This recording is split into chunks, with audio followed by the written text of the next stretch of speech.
about a week after the midterm elections, we still have some of the biggest races in the country that are uncalled at this point. In Georgia, you've got the governor's race between Brian Kemp and Stacey Abrams, which is too close to call. This is a state that a lot of Democrats have really been watching, in part because Stacey Abrams has been a really compelling candidate this cycle, but it's also a state where you've had changing demographics that have made it a possibility for a Democrat to get as close as Abrams has gotten. In Florida, you have a situation where you have two marquee races going to a recount. This is the governor's race between Andrew Gillum and Ron DeSantis, and the Senate race between Rick Scott and Bill Nelson.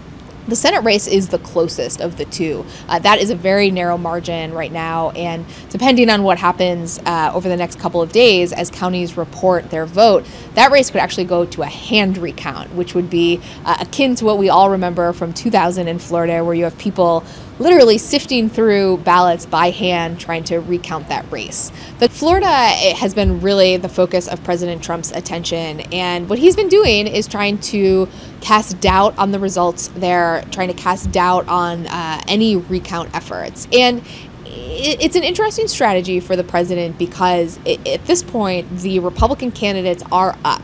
But this is part of a pattern for President Trump. If you look back at the 2016 campaign, before Election Day, he was suggesting that he might not accept the results of those elections if he lost. So when he sees a result in a race or anticipates a result that he doesn't like, one of his first moves is to call into question the integrity of that election.